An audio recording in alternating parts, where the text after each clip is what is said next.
Hi, Paul Sakis, Good News Broadcast, speaking to Leah Zveglich. Hi, how are you? I'm doing well, thank you. I Thanks hope for having me. I'm excited to have you. My last name, Slatkus, is a tongue twister, but Zveglich is a very pretty name.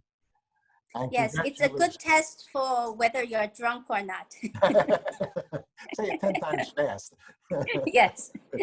We're meeting through mutual friends, Anna and others in a group, and they had nice things to talk about you, about your nonprofit, and we're doing our best to, and you're doing quite well with it, getting medical supplies to those in need. And I want to thank you for that. That's good, important work. Congratulations.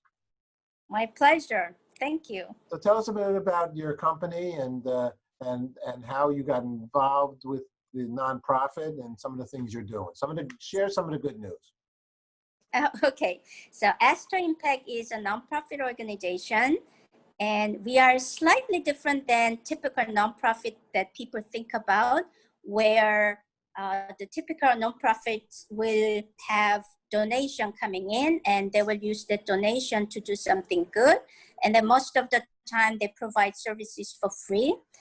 What's interesting and unique about Aster Impact is we like to play a role of what people typically say, that instead of giving people fish, try to teach people how to fish.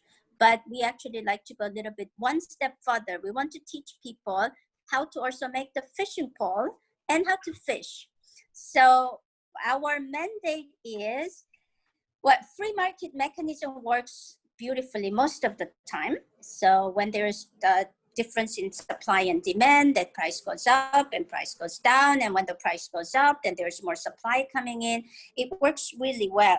But there are times that free market does not work because both either on supply side or demand side, there's no flexibility.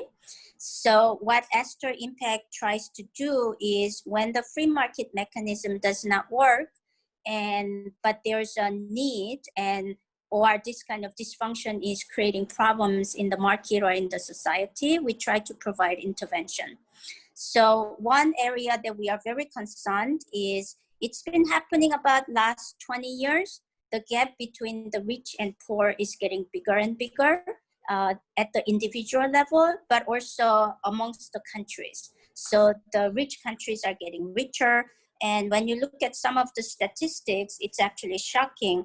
The top 1% of the world population owns more than 70% of the wealth. And the rest of the people, the rest of 99% of the people own the bottom 30%, which is shocking.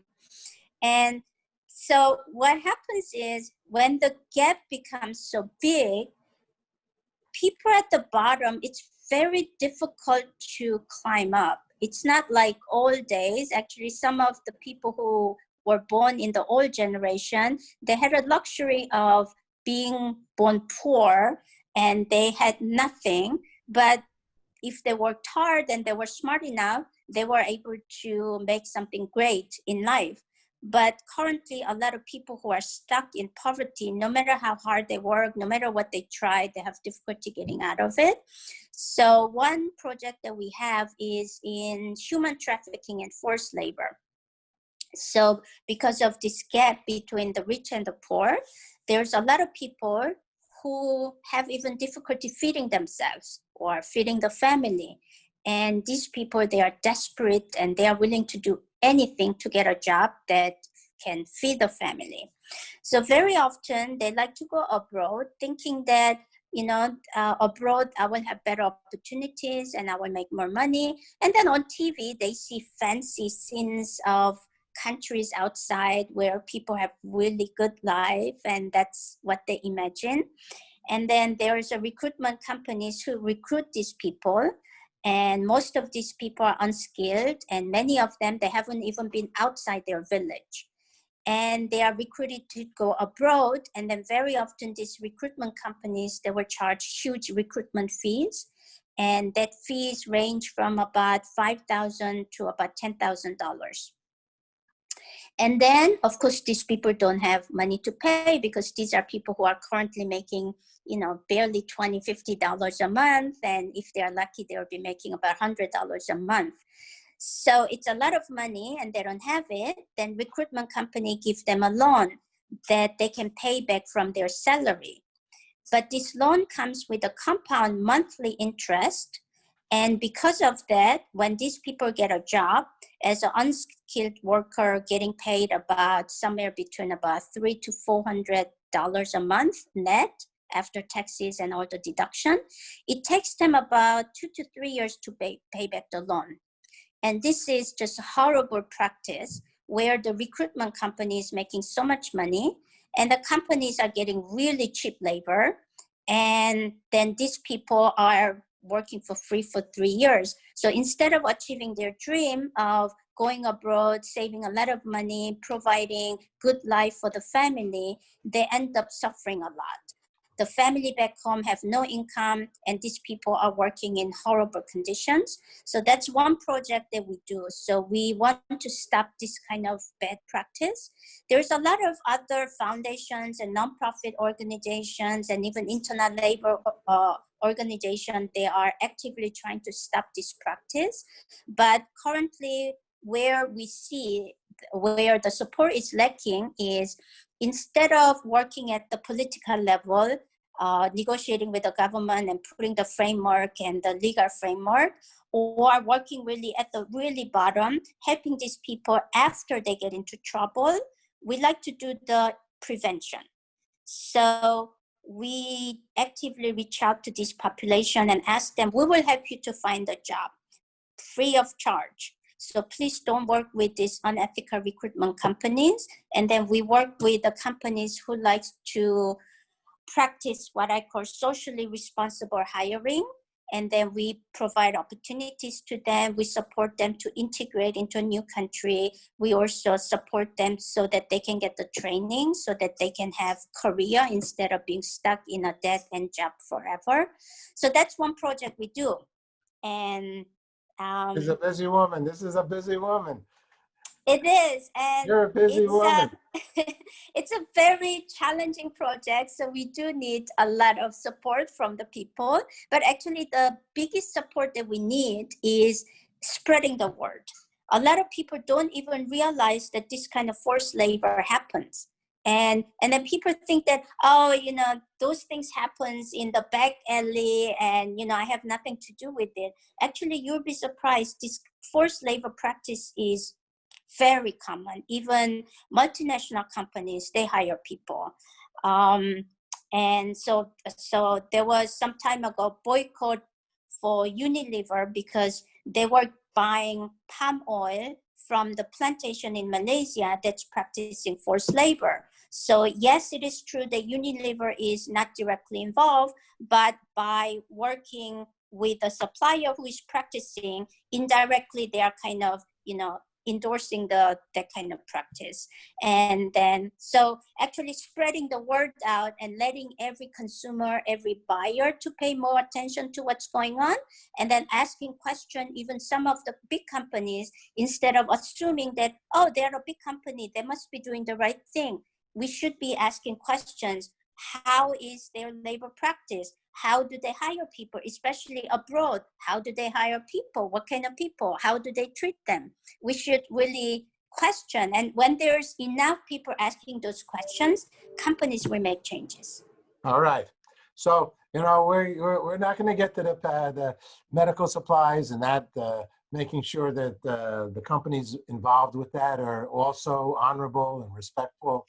I know, which is actually how we have met initially, and all I can say at this moment, and we'll have another interview at a later time, because Leah has a lot to say. They're doing a lot of good outreach, and I'll say she's one of the leaders in the medical supply area, because she's actually a professor and talking about this is best practices and that's best practice. So she walks the talk at a very serious time right now, when people need these life-saving products. And I appreciate that and respect that. And that was a big part of why I wanted to interview you. But we're going to say that's happening. We're going to say there's some things that happen within that industry that are not as good because there's money in it. And then sometimes with the money realities of humanity, people maybe change their approach to life. Sort of how I'm going to say it. Tell me, what is your website so people can come, and how can people help you? And then what is peace for you? What's peace for Leah? Okay, so our project Phoenix, as you mentioned, because currently the PP supply chain is not working, and because the demand is much higher than the supply, there's a lot of things that's not working in the market as it should. So we provide the intervention. Our website address is www.asterimpact, ASTERIMPACT.org. And then when you go there, you will find the link for the Phoenix Trust Market. We named it as Phoenix Trust Market because current crisis that we have, I believe that just like the bird phoenix, we will rise from the ashes and we will be even better than before. We will learn from our experience. And then we named it trust because currently the reason why the market is not working is because the lack of trust. So it's not actually, even though yes, it is true, there's a shortage of supply, but it's not actually a shortage of the supply issue. It's a lack of trust that's creating and disrupting the market. So we try to be a facilitator in the market, making people trust one another, having a transparent, reliable, and efficient transaction so that people who really need a product can get it. People who are really, good business people who have real product can sell. And that's what we are trying to do. All right. And what is peace for Leah? What is peace for you? What makes you peaceful? What's peace for you? What's peaceful? At the end of the day, when I know that I made a difference in someone's life, no matter how small it is, that's peace for me. Then at the end of the day, I can go to sleep smiling and sleep very well. Okay. I'm with you. Thank you so much. I appreciate the opportunity to speak with you, and I look forward to the long-lasting relationship. Thanks, Leah. Appreciate it. Okay. Thank you very much. Okay. You take care. Bye-bye. Okay, you too. Bye.